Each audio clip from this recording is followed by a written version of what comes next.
Welcome to Kibbe on Liberty. I'm live at FreedomFest talking to Del Bigtree about the progress that Maha is making within the Trump administration, about RFK Jr.'s decision to vacate and reconstitute the CDC Advisory Committee on Childhood Vaccination, and reasons we should be optimistic about our potential of taking on the medical industrial complex. Check it out.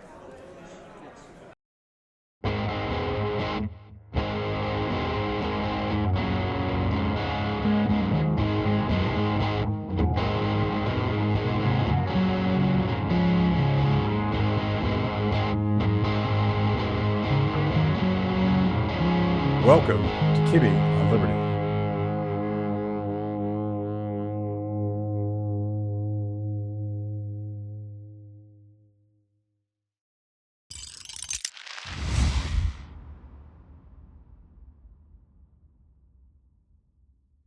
Del, good to see you. Matt, it's great to see you too. It's good to be here. Yeah, we've been working to do this for a while. I got to know you a little bit at the RFK confirmation hearing party celebration, whatever that was. Yeah.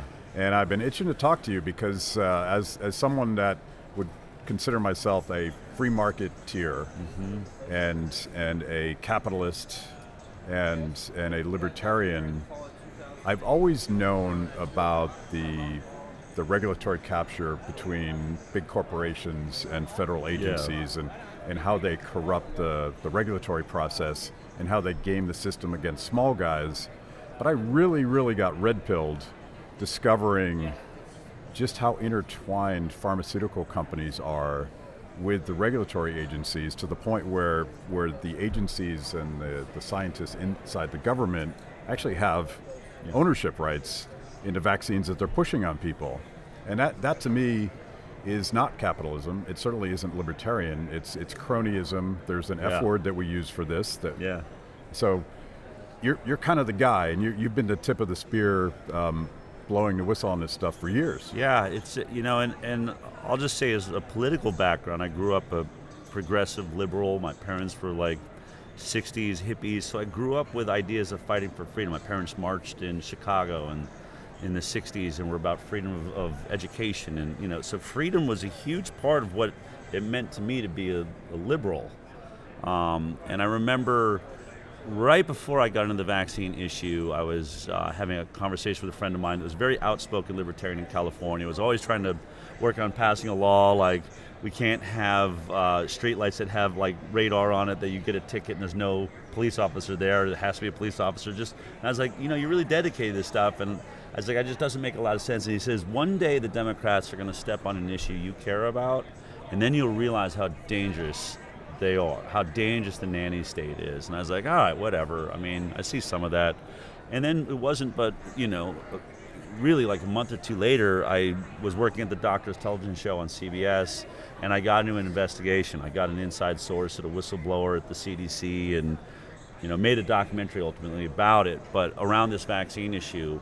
And I realized it just changed. It really, that one topic as a journalist really, I think, led me to libertarianism. I guess if I was going to pick a title now, it would be libertarian. I certainly, up until having that title, would say I'm politically marooned. I definitely just find issues with both sides. But to get to your point, as a journalist, every once in a while you come on a story that is just so vivid and so outrageous that you just can't let it go. And I think I've spent more time investigating and researching vaccines than any journalist probably ever. I have spent nearly $30 million just suing the government of the United States to get information they're holding on vaccines, since there's no liability. The liability protection, which is not free market. Right. It's not, right? I mean, to say this product cannot be sued if it kills you or injures you or destroys your family or your child, it's outrageous. So you're taking away any market force to make this a safer product. So all of those underpinnings made me see that corporate capture is so perfectly represented by pharma, and it's not just capture of the government, which it is. It's the number one most powerful lobby in Washington. It's outspending oil and gas 2-to-1. And so you start thinking, my God, we fight wars in the Middle East. Even defense contractors? Yes, it's Yes. the biggest. Okay. It is the biggest there is. And so, and what I would say to audiences as I was traveling, over the years is, what do you think they're buying for that? But it's not just government. They also are the #1 advertiser in all of television. So they own the television. They own your news anchors. They are, so what this is the part people really don't understand is, well, if there was really an issue with vaccines, I'd hear it on the news. No, because that news is actually owned by the pharmaceutical industry that's making the vaccines. And so whether or not you're seeing vaccine commercials, everything is a commercial. I mean, news is simply the commercial for the world they want you to see that that you're living in, or that they want you to believe you're living in. So all of these things, it is regulatory capture, it's educational capture, it's entertainment capture, pharma has got it all captured. And then when you look at what happened with COVID, you recognize that even Bill Gates saw the future of world dominance is what? It's health. I don't think anyone saw this coming. Everyone was looking at central reserve banking or maybe even AI, like other certainly problematic issues. But how did they try to take over the world? How did they try and take complete sovereignty away from us? Health and a forced vaccine. And so all of this issue, I think, and it's why I've been so passionate about it, I felt like when I first started talking about vaccines and put out Vax, the documentary, in 2016, I said our government is now, I think you could argue, fascist in the description of it being a corporate government. It's the corporations own our nation. And, government control the means of production, or corporate control of government. It's kind of a chicken and an egg thing, right? Right, exactly. And I thought of all the issues that if anyone that's now paying attention to the government saying we've lost control of this thing, this is that monster. It's become that monster our founding fathers warned us about. That you careful how you feed it, careful how much power you give it, because it is going to want to devour you. You're going to have to, stay vigilant. Well, we have not been vigilant. And we now have, I think when Donald Trump dodged that bullet, I think we all dodged a bullet that day. That's what I say, because they were going after free speech, saying we are going to end misinformation. That's it. We were about to lose the First Amendment, our ability to have this conversation, which means you can't deal with any of your other, rights. Yep. And so all of it was hanging in the balance around health. And I've said, from the moment I got into it, if I could pick one issue that if everyone understood it, we would all see we've lost control of our government, it's vaccines. Because unlike banking, which if you don't have any money, banking means nothing to you. I'm poor, who cares? I don't care if the Bilderbergers or the Roths, who cares?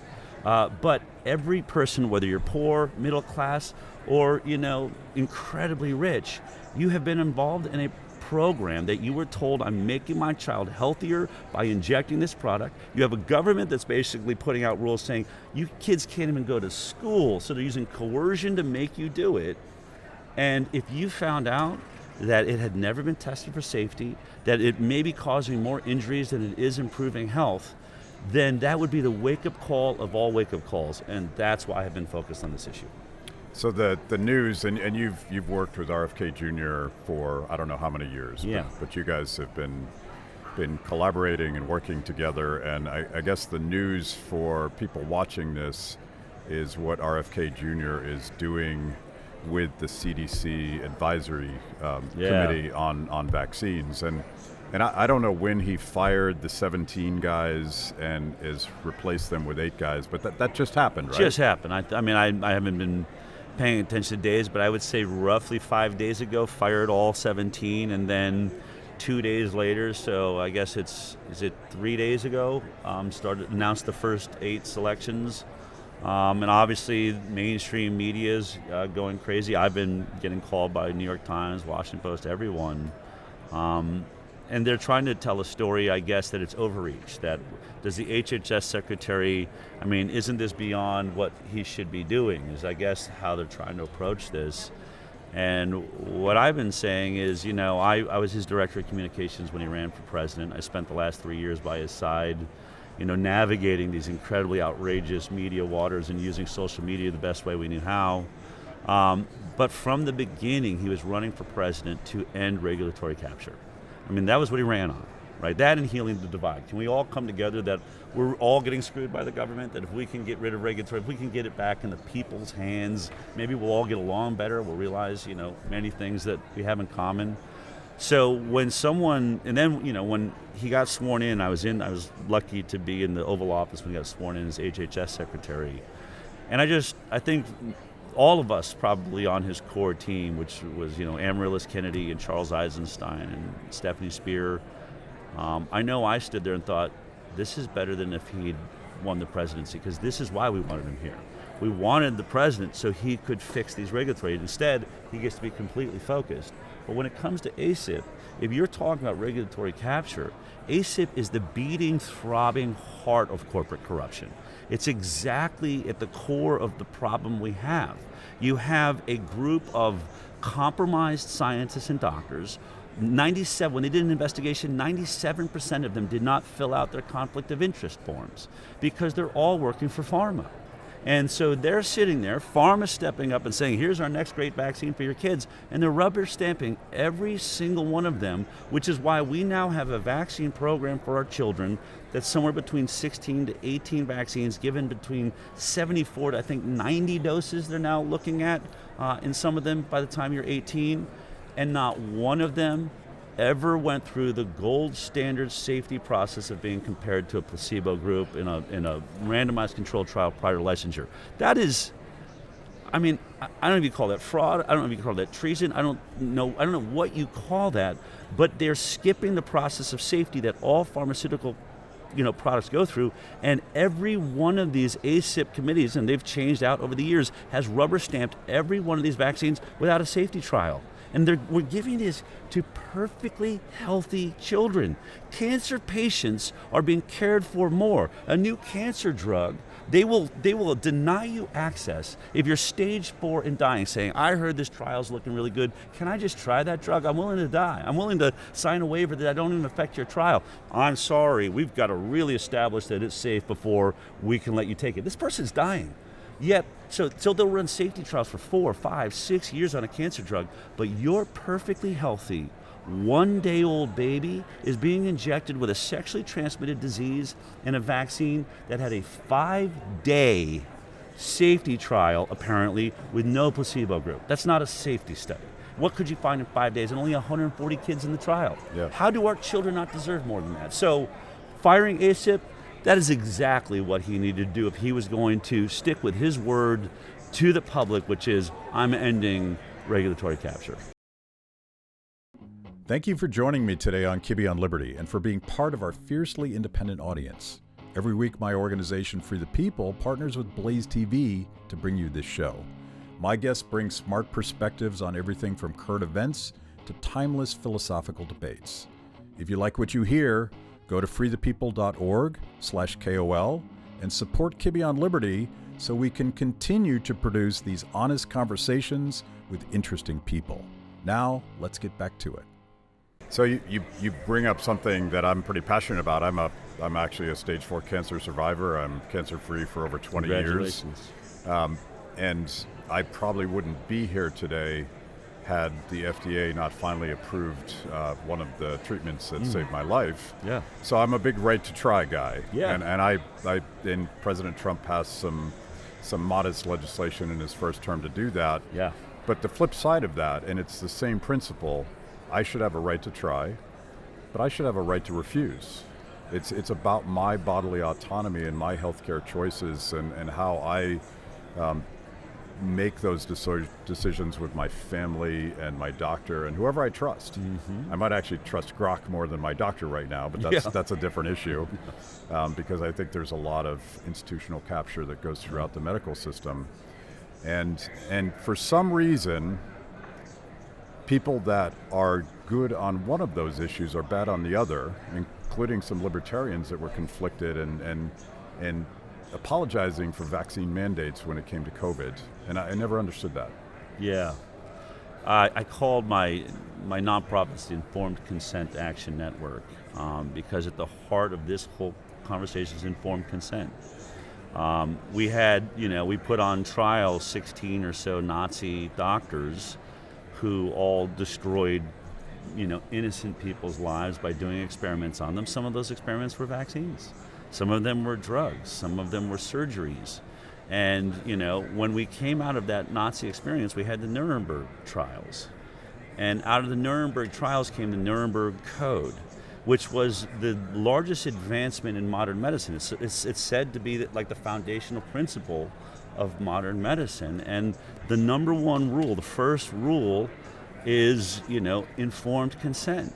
That the informed consent of the patient is critical in a modern, democratic society. That no use of force or coercion to do anything in medicine, take a product, have a surgery, is allowed. That you are supposed to be presented with all the potential benefits, all the potential side effects and adverse effects, and then at the end of it is choice. I'm going to consent or not. And so every vaccine mandate right now is a break with the Nuremberg Code. We are breaking that code that nations signed across this world after what happened in Nazi Germany, which is we will never force a human body into any medical decision. They get to make that decision. And I'll take it this far. If the government of the United States can inject you with a product that you have no choice over, if they can say you cannot go to work and make a living and feed your family without injecting this product into you, you are so far from a free citizen. I would say you have the exact same rights as a farm animal. And everyone that was forced to take a vaccine in COVID, you were just reduced to the same rights as a farm animal. And the fact that anyone is standing against our fight to say that cannot be. I have got to be allowed to decide whether whatever gets injected in my child or doesn't, whatever gets injected into me or doesn't, whatever I want to do in medicine or I don't. If we don't have that choice, then I don't think you have a single other right that matters. Yeah. Another red pill moment for me was realizing, when Anthony Fauci was imposing all of these things, they weren't. Well, some were. There were explicit regulations that the Biden administration tried to impose on us. Eventually, the courts pushed back on employer vaccine mandates and stuff like that. Mm-hmm. But most of it was not explicit government mandates. It was soft power. It was recommendations that were coming out of the health agencies, and I think, correct me if I'm wrong, the child vaccine schedule that the CDC recommends is not legally mandated. True. But there's not a single doctor or institution that would refuse to do it because it gets you in big trouble. Is that right. Is that accurate? That's absolutely right. I mean, let's be clear. Most of your health and medical legislation happens at the state level. And in some states, even at the school board level. It depends on where you're at, or the health department. So all the CDC does, all that is a recommendation. And look, in some states, they're not giving you all 72 vaccines to get to school. Some of it's like, well, we need at least these 50, so it changes state to state. But as you're pointing out, the recommendation is taken like gospel.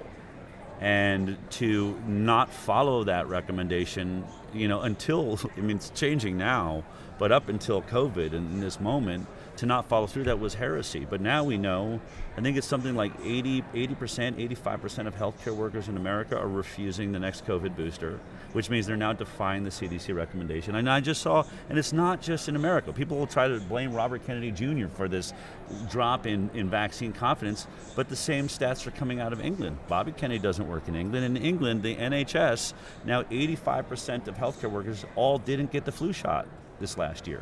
So not even COVID, it's starting to affect the perspective of all of these vaccines. Like, wait a minute, I don't think I need this thing. I don't think it works very well. And frankly, even as a healthcare worker, I'm not doing this anymore. So we are now, we're where I dreamed we would be. When I started in 2016, I was the only one talking about this. People say, you're crazy. Vaccines are the greatest thing ever. How could you possibly be saying negative things about it? Now I would say, we're reaching near 50%, maybe even majority. If you look at I think 80% of the people, 70% of the people that are eligible for the recent booster are turning it down. Vaccine hesitancy amongst parents getting all the vaccines. They're saying, over 50% are now delaying at least one of the vaccines, or starting to infuse their own judgment into the conversation, which is driving doctors crazy and driving the CDC and the FDA crazy. I love the intellectual sloppiness of a blanket statement, vaccines save lives. And I'm like, which one? Right. They're not, it's not the same thing. Yeah. And obviously, some vaccines do save lives, yeah. I think. I mean, this idea that if you just call it a vaccine, it must be like a religiously held belief that must be taken. Mm-hmm. It's crazy. It really is crazy. And the big statement that I would say that I spent the first 7 years of my work attacking one word, safe, of one mantra that was being delivered constantly by the pharmaceutical industry, which is vaccines are safe and effective, full stop. And I just thought, if you drove down the road and saw a billboard that said drugs are safe and effective, no one would believe it. You'd say, well, I know that's not true because I just watched, Vioxx or Fen-Phen or Oxycontin get canceled. So some drugs, probably one I don't even know is injuring, so we're going to find out about it. So I know it does injure some people. It's not always safe. So we're talking about every drug is safe and effective. You can't make that statement. Yet they have been boldly making that statement on vaccines as though vaccines are made by some separate set of angels inside of the same money-grubbing institutions that are making these drugs that lose multi-billion-dollar lawsuits for having lied about the safety of their product, right? And so I would say we have had success now. COVID helped a lot. One thing COVID definitely taught people that I was trying to make clear and they couldn't wrap their heads around it, which is many vaccines don't stop transmission. Like, what do you mean? I was like, I know you think that word means I can't catch the disease. There are many vaccines, including polio.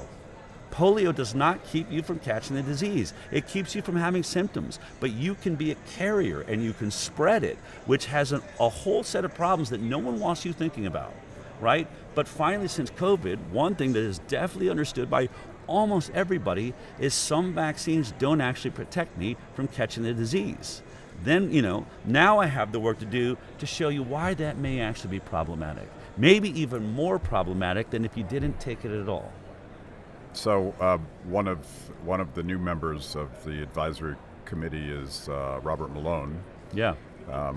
And I know him, and I know Martin Kulldorff, and those are the only out of the 8 that I would recognize because it's not my profession. But one of his points, and Jay Bhattacharya makes this point all the time, even the safest vaccines have downside risks, and it should be informed consent, but also some sort of risk assessment, cost-benefit analysis for any single medical treatment that you ever consider. And if you're going in for surgery, you have a conversation with your doctor. Well, what might happen? What might go wrong? Mm-hmm. Is the risk worth the reward of fixing this problem? And that seems like a fundamental principle of medicine. But we weren't allowed to talk about the downside risks of the COVID vaccine. No. I'm sure you got, I don't know how many times you got canceled. Oh yeah, I mean, I think I was one of the first ones canceled. I lost I think it was my YouTube channel first and then maybe Facebook. I started my show, the HighWire, on Facebook and X. And very early on, I think one of the reasons I was one of the first ones to bring on a scientist saying it looks like there's some sort of insert in this virus, which means it had to have come from a lab. That got me in all sorts of trouble. I think I was reporting that in February of 2020. And then I really got in trouble when I said, look, this virus is not dangerous for people that are under the age of 50, especially healthy. If you don't have any comorbidities, if you are not suffering from diabetes or obesity, you really have a 0% chance here of dying. And I said to my audience, definitely, if we want to protect the elderly that are the ones at risk, and let's be clear, that's what made this virus so interesting. Usually it hits the kids first. Kids weren't being affected by it at all. It was just these elderly people, usually had 3 or 4 comorbidities. And I said to my audience, let's do the right thing and go out and catch this cold. That got me in all sorts of trouble. Yeah. This herd immunity was canceled Yeah, it's during COVID as well. the concept of herd immunity, of a natural infection delivery immunity. I mean, like, and these are the things, by the way, that really actually helped me in the work I was doing, because it went so far. It even went beyond the orthodoxy that many doctors have been raised in, because every doctor with blood moving through their brains knows, well, wait a minute, natural infection is, if you survive that, that's the best immunity you can have. And when Tony Fauci started discounting that the natural infection wasn't delivering immunity, but the vaccine could, I think he lost 25, 30% of the medical, think tank of the nation going, I know that's not true. Right, and if it is true, it would be the first time we had ever achieved that, and there's no way you've given this vaccine to enough people. There's been no study long enough to make that statement, that we have suddenly discovered the first vaccine in history that delivers better, more thorough immunity than catching the disease itself. To the date, and we now know this, and I was saying it all along, if you really want herd immunity, the best immunity comes from having the infection. So I've been producing this investigative series for BlazeTV called The Cover-Up, and I'm probably about to tell you a bunch of stuff that you've known for a long time, but it was inspired by a conversation I had with Jay Bhattacharya in 2020, where he sort of casually mentioned the explosion in research funds coming out of NIAID and NIH after 9/11. And I kept digging into that rabbit hole, eventually talking to Dr. Richard Ebright, who has the receipts where, his argument, and he's been Fauci's nemesis since 2001, saying crazy things like, this might be really dangerous. Creating bioweapons agents in labs so that you can come up with solutions to those could in fact destroy humanity. Right? And back then, by the way, the New York Times loved him. Richard Ebright was a hero for saying these things, and Fauci was dragged in front of congressional committees time and again because he was working with Republicans, specifically neoconservative Republicans like Dick Cheney, who tapped him to do this. And my read on what's happened was that this was not a public health thing. This was a military thing. This was an intelligence thing, and it was a combination of bureaucracy and power and money, typical things, and just this insane hubris, a fatal conceit, you might say, that they could in fact create all these things and map out a top-down government strategy for stopping that. And lo and behold, they somehow end up in China, mysteriously, creating these things, and slipped out. Can you imagine if we'd heard that we were, partnered with Russia in Russian labs developing bioweapons? Yeah. I mean, it shocks me how really all of America has just looked the other way. China, I mean, like, if there was one, I'm not into war. I'm anti-war. I always have been. But I would say, of the superpowers that we have to look at our risks in the future, China sits at the top of the list with Russia, China, maybe North Korea, Iran. But it's right there, if not the biggest one, because the intellectual property issues and the things and the ways it can dominate us, in the market space. And the most shocking thing right now about COVID to this point is that they are still trying to whitewash this lab leak story, which the CIA now backs, the FBI now backs, everybody. And if you, in the emails that I've won through FOIA requests, and many others have won, where we see this, the same scientists that wrote the big paper saying it could only be natural origin, but they're complaining to Fauci, I'm 60%, I'm 70% sure this must have come from the lab. That's what they were saying right before they were forced to cover it up. I mean, you want to talk about a cover-up. That document of like 12 scientists saying this is natural origin, and anyone that says otherwise is, anti-scientific, and we now know that is a fraud that was scripted by Tony Fauci. And when you look at what happened here, Bought for by Tony Fauci. purchased Yes. by Tony Fauci. And when you think back to how this went down, remember, as soon as it all started breaking in China, what was Fauci doing? I mean, Trump's like, I don't know what's going on, but maybe we should shut down the airports. I don't want it. And everyone's like, oh, you're a racist. And Fauci's like, don't worry about it. There's no problem. Look the other way. It was literally like the kid with his hand in the cookie jar going, nothing to see here. Check out, cookies are still there. Like, everything's fine. You know, he was already in a cover-up dance. Like, oh, it's never going to come here. It's not going to be a problem. And then all of a sudden, when it did, then he told the story. I have the answer. I've got a vaccine. Moderna, we've been working with. Let's focus on. I'm the hero. Dude, you're the reason we're in this situation. And now, really, the moment that and it was even before Trump came in, it became really clear. This is clearly, by most viewings of it, a lab leak.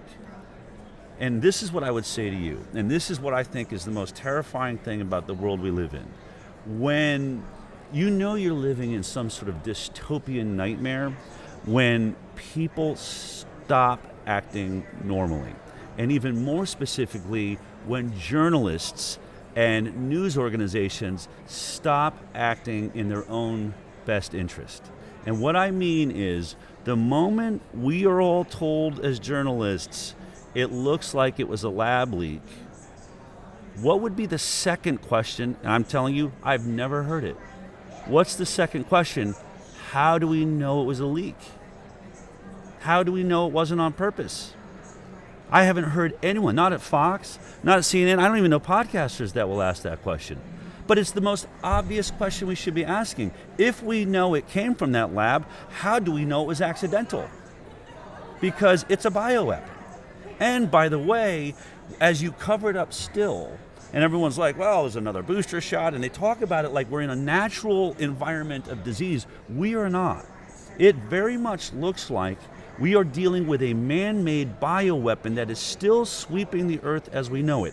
Someone in a lab took a coronavirus that could not infect human beings and made it one of the most infectious things possible in human beings by manipulating it. And then this spike protein looks like it kills us in so many brilliant different ways. It can cause heart attacks, myocarditis, pericarditis. It can cause blood clots. It can cause, cancer. It shuts down our immune system. I mean, this thing's amazing, and yet we're living in a world where it's like it's just a natural virus. It's not. It's not. It appears that we increased the evolutional journey of a virus maybe 100 years. We maybe gave it a 100-year advancement, and by the way, you think this is over? That same virus that was advanced to infect us, advanced to be carcinogenic and thrombocytopenia and all of it, and it's just started there. We've got a couple of vaccines that seem like they can block it a little bit, or maybe it's evolved so it's trying to survive, which it does, and not be too infectious. But if it gets back into the lungs, or if it does something, if it figures out something else in the space that it's in now, we could be screwed forever. And the fact that no one in our government is saying, can we get with China now and find out what this thing is? Can we get with Ralph Barrick, who I think has his fingerprints on this? Can we actually depose or maybe even put Tony Fauci in jail and find out what he really knows about this thing, so that we know what is happening inside of our bodies, so that we know how by the way, wasn't that the whole point of this? You were going to plan the future? Well, it's in us now. We're shedding it onto each other. What is it? We have to know that. This is not a normal flu. If you've made it this far into the show, it means I must be doing something right. Kibbe on Liberty is just one of the amazing products we created for the people. We tell emotionally compelling stories and produce educational videos for the Liberty curious. Our award-winning documentaries personalize all things liberty, independence, creativity, hard work, integrity, and perseverance. After the show, check out our work at freethepeople.org. And if you like what you see, donate to support what we do. That's freethepeople.org. Now back to the show. Yeah, and to take it a step further, and this is Senator Rand Paul's point, who's now the chairman of the key committee, and he's pretty doggedly pursuing this. the reason we have to know the answer to that, well, there's a lot of reasons, but one is they're still doing this research. I know. They're building more dangerous things in labs, and yes, we apparently have cut off the funding for Eco Health Alliance, but I don't think any of it stopped. I think it's still happening, and even Rand Paul, like when he was ranking member, he tells this story in the cover-up. When he was ranking member, he couldn't get the Democrats on the committee to cooperate with him. He couldn't get the Justice Department to cooperate with him, and he certainly couldn't get Homeland Security and the intelligence agencies to cooperate with him. We'll see what he does as chairman, but he's going to need the full cooperation of not just RFK Jr. and the health agencies, but the intelligence agencies. Yeah. Well, and I think that's the part of the story that as I started, my HighWire, we probably had 250,000 views. We do one show a week, maybe 250,000 views a week going into COVID. By the climax of COVID, we were doing 7 million views a week. Because I had a jump on everybody, I knew how to make the sausage, so I was able to predict a lot of the things that we ended up seeing happen. But when you look at this whole, moment, the gain of function, who was involved in it, the part that started changing for me was after I interviewed Scott Atlas.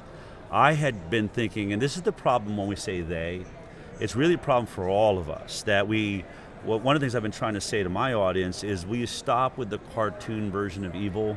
That Bill Gates is evil. You don't. If you make these people inhuman, then you don't know how to fight them. You have to know your enemy. You got to give them natural characteristics. What I had missed is I thought Fauci and Birx and Redfield were all kind of in lockstep. I now see it very differently. Birx had a totally different agenda than Fauci did.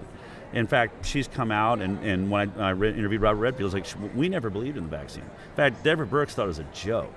She thought the thing was a joke. They would never do anything.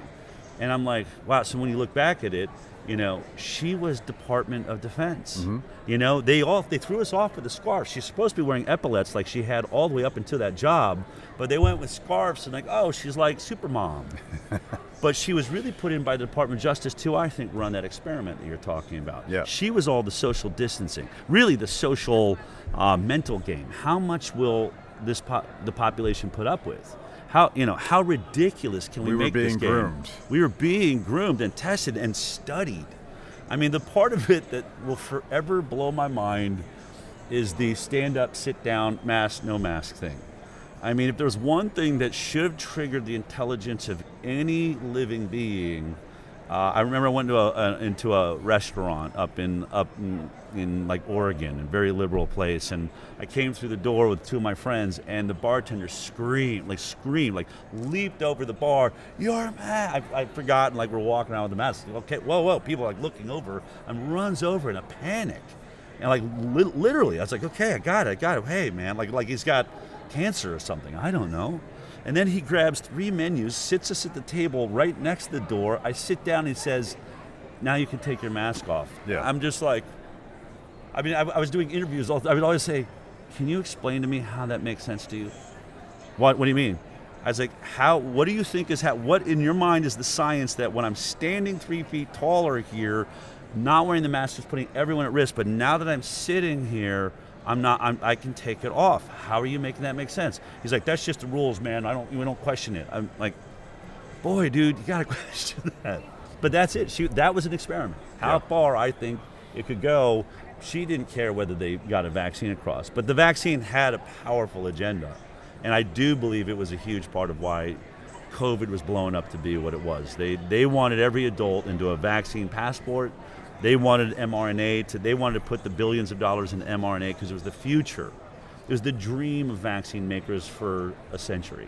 If we could make a vaccine overnight, not have to guess, not have to grow it in egg culture, guess what the next year's flu season, if we had a product that we could go, the flu's here, let's check it, throw it in a computer code, fatty lipid, boom, the vaccine's ready tomorrow. Now we have strong flu shots that are exactly for the strain. That's their dream, but it was killing animals in animal trials for 20 years. Maybe if we throw a couple $1 billion at it, we'll figure out that problem. So Anthony Fauci, and I'm trying to figure out what this is. So you look at the World Economic Forum and the way that global health agencies kind of embrace the Chinese model. Like the most authoritarian, the most anti-human model. Supposedly that's where the idea of lockdowns originated.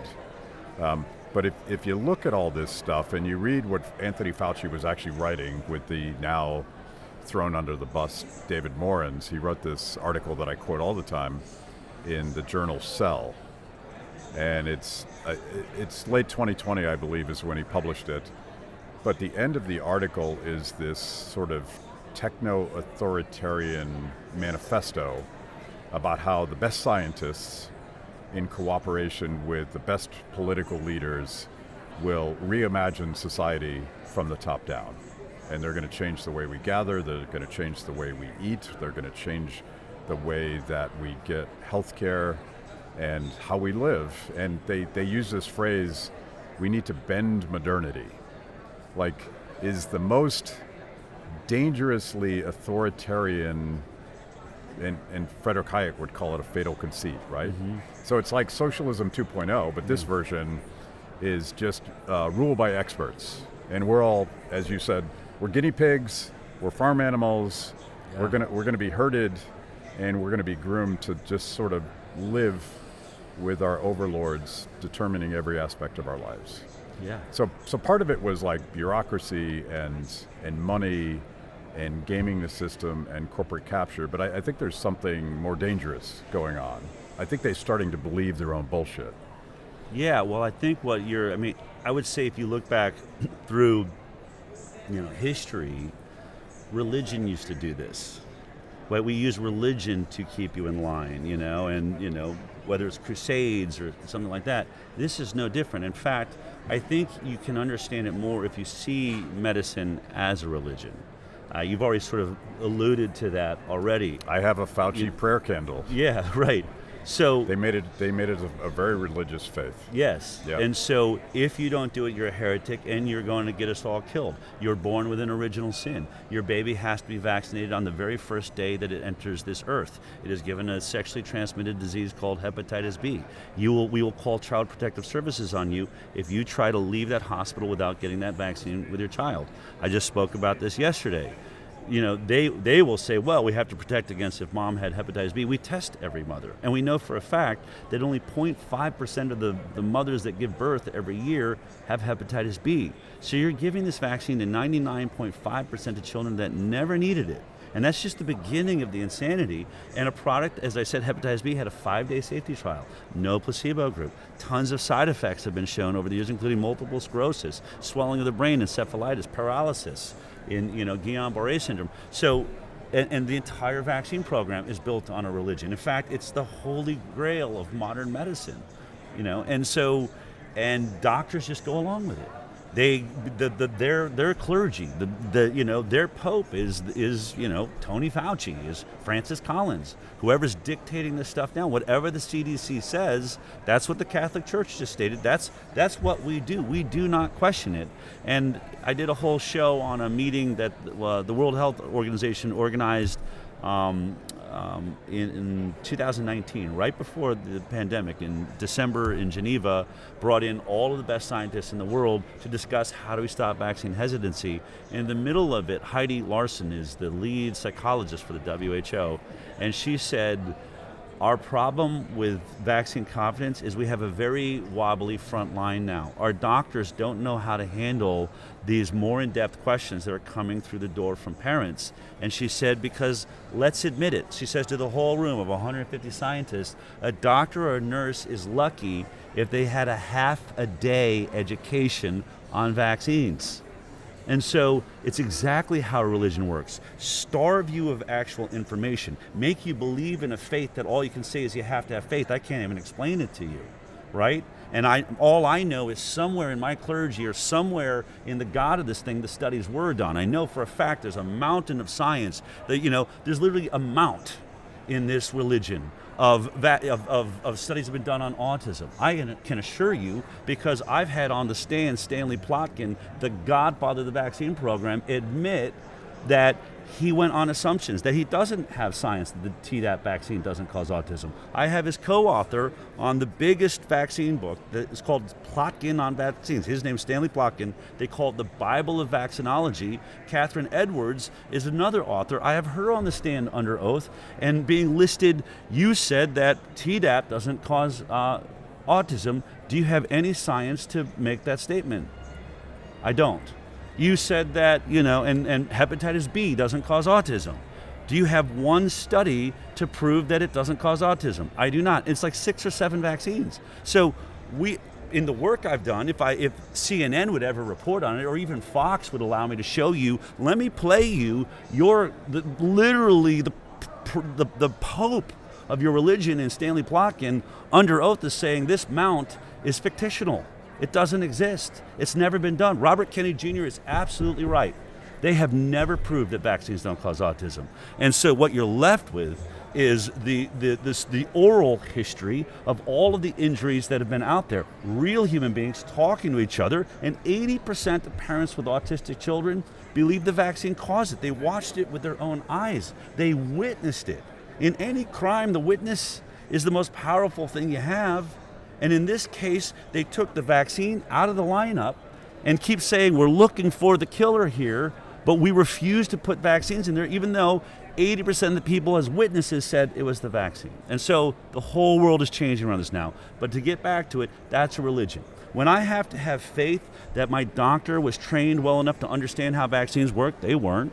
That I have to have faith that my doctor is doing his own research and doing studies to make sure that the new vaccine like COVID, that he understands or she understands how it works, what the mechanism is. That my doctor was trained on the immune system and understands when I'm talking about my child has had some rashes and things that makes me think their immune system, that they understand what that is. I have to have faith that the CDC is doing proper studies and demanding double-blind placebo studies. That I have to have faith that the advisory committee on immunization practices made sure for sure that the gold standard placebo trials were done for our childhood vaccine, at least at the level a cancer patient is being cared for. I have to have faith in all these things. And when you have to have that much faith that your government, when it's mandating something, has made sure it's perfectly safe and has proven that, with that much faith, let's call this what it is. It is the religion of our times. Modern medicine is the most powerful religion in the world, and the WHO and the WEF and all of the health departments of the world are trying to use that to control us. I borrow Hayek's phrase, I call it scientism. Amen. Because it is sort of a techno-scientistic authoritarianism. Let's talk about the good things that are happening. Okay, let's do that. Because I love the karma of Jay Bhattacharya sitting in the same chair that Francis Collins was probably sitting in when he rattled off that email that he wanted a devastating takedown of this fringe epidemiologist. Yeah. So we have a seat of power. We have Marty McCary. We have obviously RFK Jr. We have Jay Bhattacharya and a bunch of other guys that you probably know better than I do. Yeah. And some of the activists in Maha world are frustrated that things aren't happening enough. Yeah. But my read is that things are happening, and it's a pretty dramatic shift in culture, and taking on the medical industrial complex, whatever we want to call this thing, it's a monster. It is. Like it's wrapped its tentacles into everything, not just our government, but globally. I hope I've just described what I think is the biggest monster in the world. Yeah. I mean, when I say the most powerful lobby, not just in America, in the world. WHO, health, used to take sovereignty away from every nation in the world. We were all run through this monkey game by health, so it's the biggest monster there is that can one man go in and shift the entire, corrupted culture? Maybe. Can he do it in 3 months? I think that's a pretty tall order. It's a pretty tall order. And so, but look, I'm warming to the extremists in the movement. Because every movement needs that, right? Every movement needs the inertia they keep us honest. Uncompromising spirit to keep us honest. But every movement also needs the guy that can get through the door, the woman that really comes across as reasonable, and that extreme energy sort of makes politicians say, just make sure that person doesn't come through. I'll listen to you. So it opens the door for people like Robert Kennedy Jr. that can navigate this treacherous chess game. I know Bobby, in at least that I've watched him for 3 years. I see the things made about he's compromised or those, and I can tell you that man is uncompromisable. The things that would shake most people that happened, the stories that would come out, for most of us would be so horrific. You're like, I give up, I quit, I can't handle this. It's just dragging my family through the mud. I mean, he cares about his family, but he's unshakable when he has his eyes set on something. And I had more issue with the sort of uncompromising focus and spirit when we were trying to get him confirmed. It was so treacherous there. A lot of the media or a lot of people were saying, oh, he's a shoo-in. I knew for a fact he wasn't. I knew that if we didn't get Cassidy, this thing was over. This entire 3-year journey was going to come up short. And so to have the attacks on why isn't he talking about vaccine? Why food? Why sugar now? I mean, all of a sudden now he's not. No, all of a sudden he has a conversation that he can give that is getting to all mothers in America. Is it triggering their religious belief in vaccines right now? And they're getting on board. He has a pressure we've never been able to achieve just in the vaccine space. And so how can you not see the strategy here? And it was dangerous to have his own movement against him on some level. I didn't want Donald Trump to see it. I wanted Donald Trump to think I'm winning this whole sector if I bring in Bobby, and you're all kind of starting to fight with each other. You're not looking like the best group, voting bloc that I need on my side. So all those things mattered then. Now that he's in, I think that there's a place to say, why any mRNA vaccine? Why is COVID still out there at all? How is I know you've seen as many studies as I have. We're not talking one flaky study, 2 studies. I mean, top, universities around the world are giving us 100 different reasons to get the hell away from this. Certainly the COVID vaccine and probably mRNA technology altogether. But, so I understand the demand. But the one thing I want to make clear, and this is something that Bobby and I talked about, before he ever got in there, if you ever get there, we have got to do the science in a way that everyone can see it and everyone can, understand it. So if he just brings in all anti-vaxxers, if he just wipes out the schedule himself, which some people are asking him to do, that's how you make a sand painting that is going to blow away whenever either Trump fires him or the next, presidential campaign happens, and we didn't achieve anything. We had a pause button. Bobby Kennedy does not want this to be a pause button on science. What he wants is to reinstate the scientific method, and he wants to reevaluate the vaccine program because we have a problem. Marty Macri might be saying every vaccine from now on will get a double-blind placebo trial. But that doesn't fix the problem that every vaccine our children are getting right now never had one. We don't know if they're safe. And anyone, when the pharmaceutical industry or any doctor tries to say, of course we know they're safe. We have been delivering these vaccines for 20 to 50 years, depending on which one you're talking about, and that proves they're safe. Oh, so you're going to use the health of our children as your evidence for how safe these vaccines are? Then let me point out the rise from 12% chronic illness, either neurological or autoimmune disease in the 1980s when we were getting 10 vaccines, to now 50 to 60% chronic illness in America now that we're getting 72 vaccines. Autoimmune or neurological disorder, more than 50%, more than 1 in 2 children now have immune systems attacking their own bodies. We're the only mammal this is happening to on the earth. We're the only mammal that is devolving. Suddenly our bodies cannot walk this earth without attacking our own, cells in our own body. Something has triggered a serious mistake. And I would argue it's the one product that does what? Tries to trick your immune system. Tries to trick your immune system into thinking you've had a disease. And we don't trick it 1 time, or 10 times, or 20 times, or 50 times, 72 times. We are tricking the immune system of our children. And then, wow, we are shocked that their immune systems are now confused and are attacking their own bodies. And they'll say, oh, so you're saying that drop in health is caused by vaccines? I would say, well, what I am saying is you can't say that you didn't cause it. And you can't say that kids are healthier, which is what you should have been able to do if vaccines were safe. And you can't. This is the sickest nation of children in the world.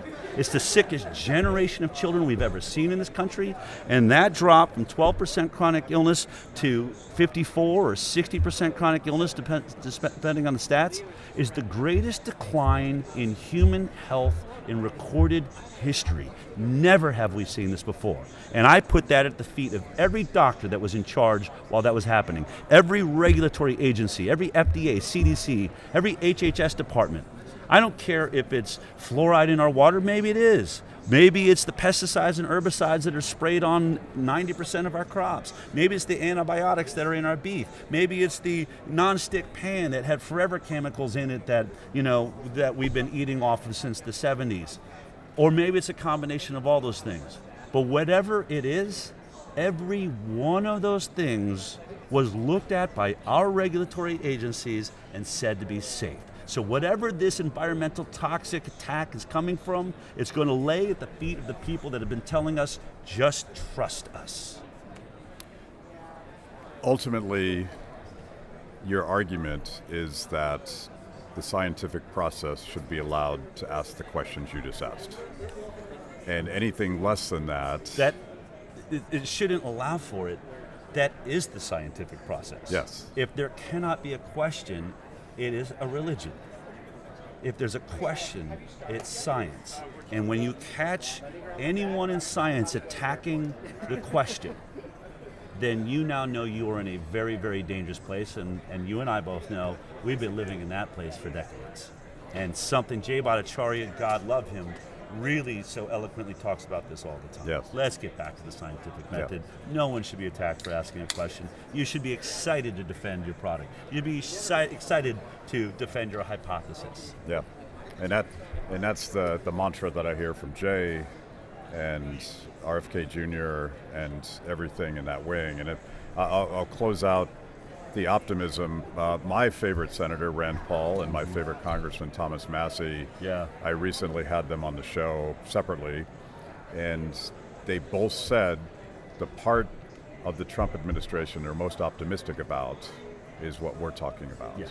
That there's a lot of cool things happening, a lot more to be done, like we've just gotten started, but there's an opportunity here to make a difference. There really is, and all I can say is, Robert Kennedy Jr. is the only guy that could pull this off. And does that mean he is going to pull it off? It's sort of like a 007 or a SEAL team. We've sent a small group of people into a totally corrupted city. We're hoping we can somehow fix it from the inside out. There's no one more dedicated. There's no more, uncompromising. And if you see his words aren't matching up to, this is a man who believes in action. And I wish we would spend a little less time focused on the words that are coming out. Obviously, he's trying to dance a line, and he's trying to win over the half of the country that need to agree with the science when they see it, or none of this will mean anything. If he only has 50%,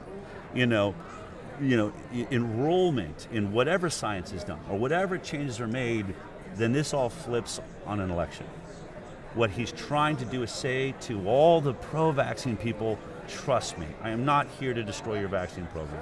I'm trying to make it as safe as it can be. And to all of those that don't believe in vaccines, trust me, I am trying to talk to that side. I believe when I show the science, we are all actually going to have a kumbaya moment, and I'm going to say whatever I have to say to get you all into a room for that moment to happen. Yeah. So how do people find you and your program and all the stuff you're doing? The best way right now is the HighWire.com, where I do my show every Thursday, talking about all these issues. As I said, a lot of the support we get for that show funds the legal cases that we bring. So we're the most litigious, I think, nonprofit in the health freedom space, certainly the most successful. We've won against FDA, NIH, CDC, HHS. We won back the religious exemption for vaccines in Mississippi. And when you heard that the FDA wanted to hold on to the Pfizer data for 75 years, it was our lawsuit that forced them to release all that in a year. We won the Moderna data, we won the VSafe data. So that show and that work we do, we get to celebrate what we're achieving on the legal cases, but it also helps fund all of that. And the basis of that is my nonprofit Informed Consent Action Network. So, but the HighWire, you can see everything that I'm doing there. Cool. I really appreciate you joining me. Appreciate it. Thanks for watching. If you liked the conversation, make sure to like the video, subscribe, and also ring the bell for notifications. And if you want to know more about Free the People, go to freethepeople.org.